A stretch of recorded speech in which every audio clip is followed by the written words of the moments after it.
Hey everyone, welcome back to the Nikhil Hogan Show. We're joined today by a great guest, Dorico Product Marketing Manager Daniel Spreadbury, to talk about the new release of Dorico version 3.5. Hey Daniel, how are you? I'm very well, thanks. Thank you for having me back again. There are quite a number of great new features in 3.5, but while I have you here today for a quick chat, Daniel, I'd really like to get into the feature that I think many people who play Parlamento or are classical improvisers and who use basso continuo are interested in, figured bass. It's a new feature, right? Absolutely, yes. Yes, it's one of those things that, like many things in Dorico, we haven't had any kind of support for figured bass really at all.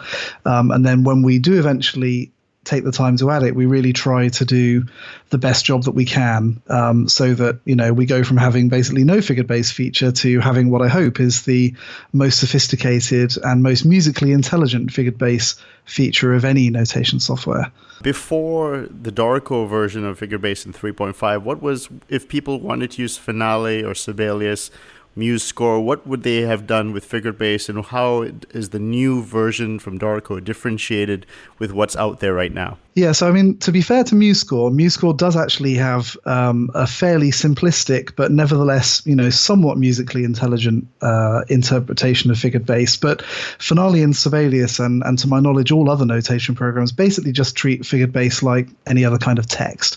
So, you know, some of them have a special font for it. Like, so Sibelius has a special font that has some of the special characters that you would need, you know, to show raised figures, for example, or lowered figures. Whereas, as far as I know, Finale doesn't even provide that. So I think what people would typically do is they would kind of abuse one of the other tools in the software, whether it's the lyric tool or possibly the expression tool, to produce things that look like figured bass, but which, as I say, have no real musical intelligence to them. So what we wanted to do in Dorico was make sure that it actually did understand what those figures meant, so that it could do some clever things. Like, for example, if you're transposing an aria or a recitative or something that's got some figures in it, you know, you might sort of naively think at first, well, you know, if I know how figures work, you know, it's a raised third, so that's going to be a sharp, and that's going to be the same whether I transpose it by a tone or whatever it might be.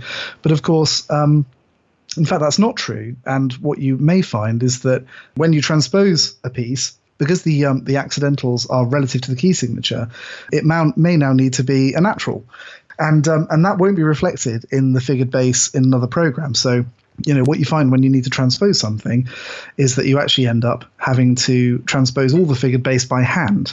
And fortunately, in Dorico, that isn't the case, because the program actually knows what the figures mean relative to the bass note that's written. Also means, for example, that if you change the bass note, then the figures will actually change. So if you've got a note, if you've got a first inversion triad, for example, you know, let's say you've got an E, and so you've got the 6 showing, and the 3 is of course implicit, and then you move the E down to a C, then in fact the figure will probably disappear, and you'll end up with just a little signpost, because of course when you have a triad in root position, the default sort of figuration would be no figuration, because that's what the performer would understand on their own without needing to be told anything. So Dorico's kind of figured bass is very dynamic. You simply type Shift G, which is, we use Shift F for fingering. So Shift G it is for figured bass, and you then type in, you know, just a part of the figuring. So for that first inversion triad, you can just type in 6, and Dorico will implicitly understand that it should be 6-3. Obviously, if you want 6-4 or something, then you type the 4 in as well. But you can type them in any order. You don't need to worry about any kind of formatting.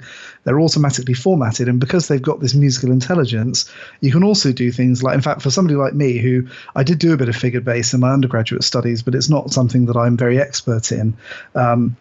And so for some sort of inversions and things, I might actually find it easier to describe them in terms of a more sort of traditional chordal harmony. So you can even type into the figured bass popover a chord symbol. So you could type, for example, you know, D sus4, and it will actually then produce the appropriate figuration for that based on the bass note.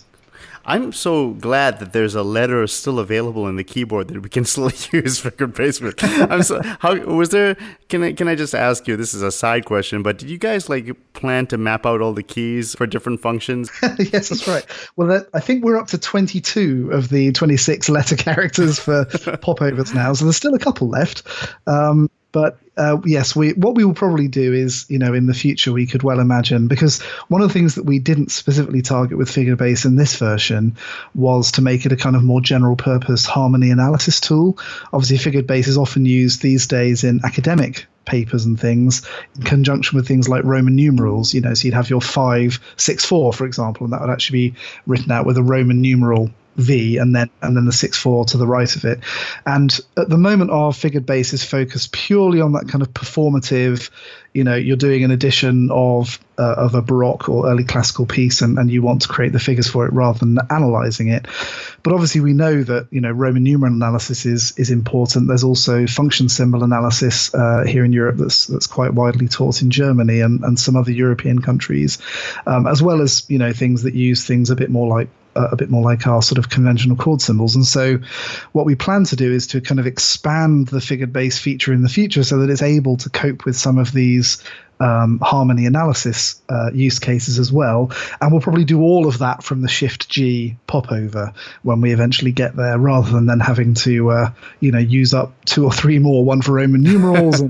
Don't just for me, my vote is let's have a key just for figured bass. That would be so great. So now, can I ask a demographic question? I understand now figured bass was very popular in the 18th century, the 17th century. It was a very ubiquitous skill, but nowadays it's not really used as much. Did you and the Dorico team, did you receive many requests for figured bass, or was it just a few people? And you can be honest. No, I mean, I think, of these sort of early music notations, and of course there are many, and if you go back a bit earlier than the Baroque period into the Renaissance, and even further back, they get more and more interesting and, perhaps esoteric, although, it's the kind of music that I enjoy singing and so on, things like, isorhythmic motets with prolations and lots of interesting things like that.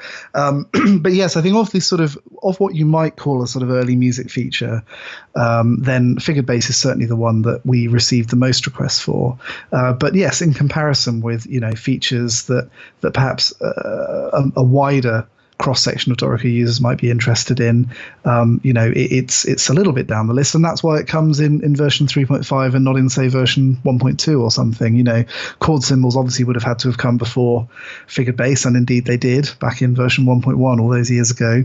But our philosophy, as I indicated at the beginning, is that we don't really want to do something until we can do it in the way that really kind of gives you a musically literate version of that notation. And quite a few months of work went into the way that figured bass works, so that you can really rely on it. Basically, it will produce sensible results, even if you're just copying out an existing edition and you've only got the figures to go on that are printed in that edition. Even if you're not really a great practitioner yourself of figured bass, you can trust that Dorico understands the figured bass well enough that when you copy it out and type it into the popover, it's inferring all of those extra bits that might not be explicitly stated in the figures, so that if, for example, you do need to transpose the aria or whatever it might be in order to, for a new performance context or whatever, it will be taken care of and it will work. So it's always about giving people, if you're an expert, you know what you want to see, and there's actually a mode that you can switch on. It's a bit like Dorico's existing forced duration mode, where you can tell Dorico not to worry about, renotating the rhythms, that you want to specify the rhythms exactly as you type them in. And the same thing exists for figured bass. You can basically say, take my input literally, which you might take to mean either I'm an expert and I'll tell you exactly what figures I want at every point, or I'm copying an existing edition that I believe to be well edited, so I'm going to take the figures exactly as they are.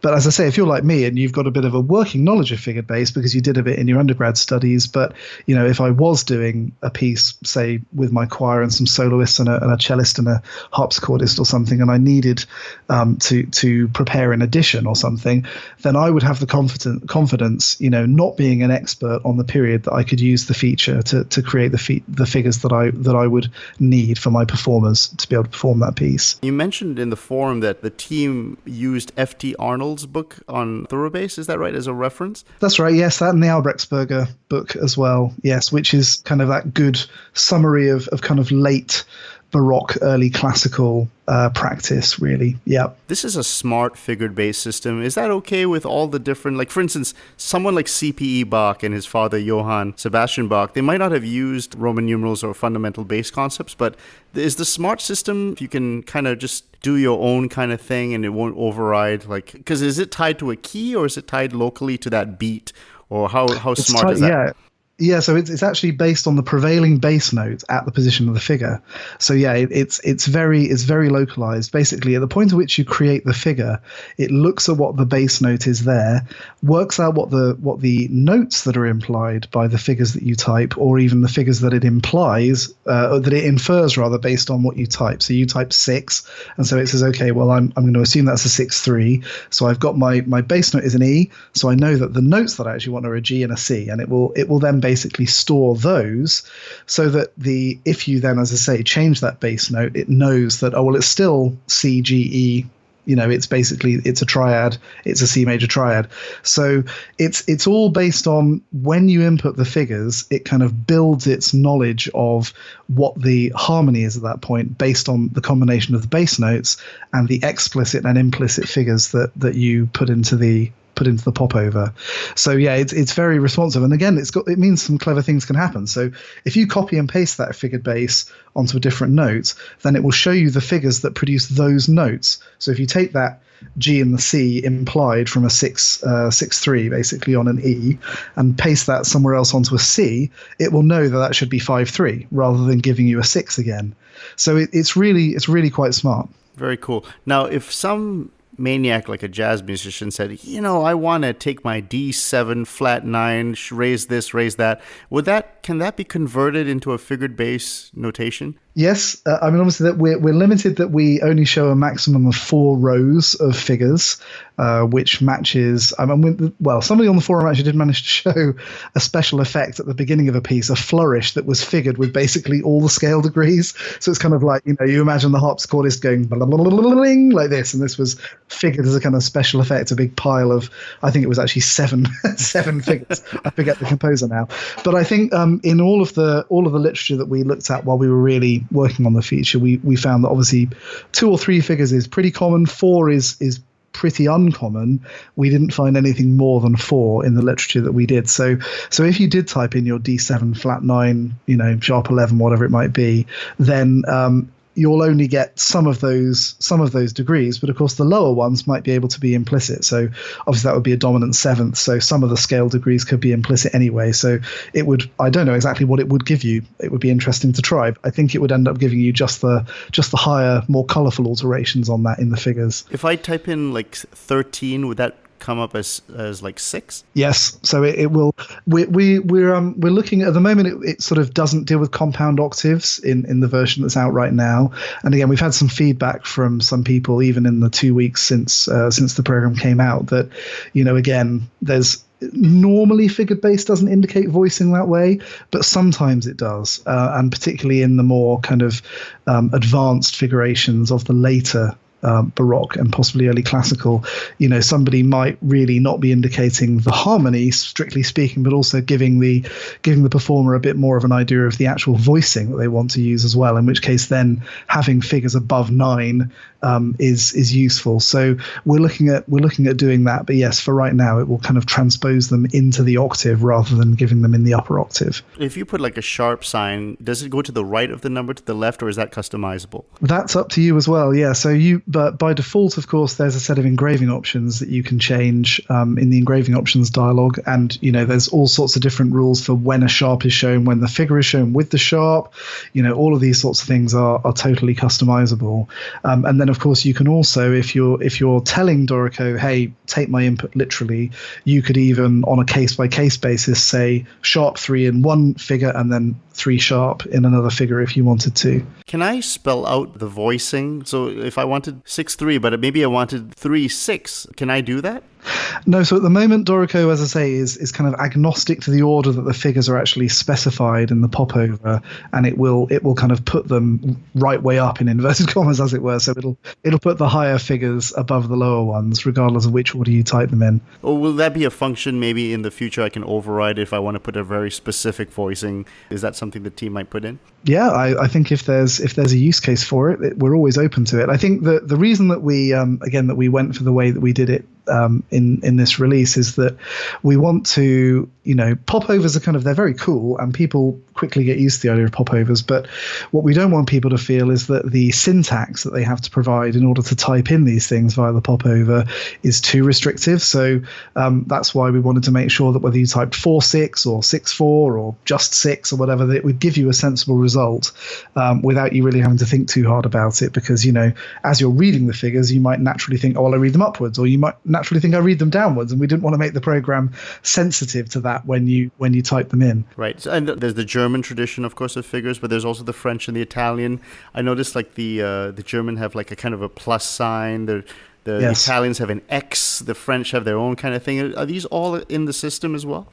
Well, so to some degree, yes. What we've sort of done is we've taken obviously there's a lot of variation in how those strokes are made, particularly if you look at the old manuscripts and so on, but also different publications have different styles for those sorts of strokes, whether they go diagonally across the note, or the figure rather, whether they go through, say, the base of the 5 or through the stem of the 5 and this kind of thing. So what we've done is in Smoofle, the font standard that we came up with, and which Dorico uses along with some other applications, we basically kind of came up with this approach of, here are strokes across figures that mean this is raised by a semitone or this is lowered or whatever it might be for the 7th or the 6th. And so then those are presented as options. And so you can either have them showing as accidentals, or you can have them showing with the strokes across the figures. And of course, there are some combinations as well. You might prefer to see sharp 4 but the 5 with the stroke across it, that kind of thing. So all of those are catered for by engraving options. But what we don't have is then, say, several different versions of a 4 with a stroke across it. You sort of get the one that you've got. But of course, it's still customizable to the point where if you wanted to, you could then go in and you could replace that symbol that we use for the 4 with the stroke across the crossbar, and you could replace that with anything else that you like. You could swap in a totally different font if you wanted to. You could design your own font, so you could go pretty crazy if you wanted to. Well, fantastic! I'm so pleased, because I asked about this actually in the last interview when the figured base is coming out, and it came out. Yeah. So I am so thrilled. Please do not take tab and make that a letter and remove G. So, so you actually mentioned that you could have called this update Dorico 4.0 because there's enough to justify that. I know you don't talk about when your next release is, but when is your next release? Well, not for a while, I think. We'll do a little patch release for 3.5, and there will be some tweaks to figured base, a couple of new options, some new positioning options and so on, which will be included in there, again, based on feedback that we've already had just in the last couple of weeks since 3.5 came out. But, the plan is hopefully to take a bit of a longer time, actually. Obviously, it's only been 8 months since Dorico 3 came out, and in fact, only 4 months since Dorico 3.1 came out. So we want to give ourselves a bit of time now to tackle some bigger things. Obviously, there's plenty in this update, and hopefully lots for people to enjoy and get their teeth into. But we do still have some pretty big stuff lined up on our roadmap, and also would like to take some time, because it's basically been, I think I calculated that the average time between releases has been 9 weeks. There have been 21 releases since Dorico 1.0 came out, on average one every 2 months over the past 3 years or so, big and small.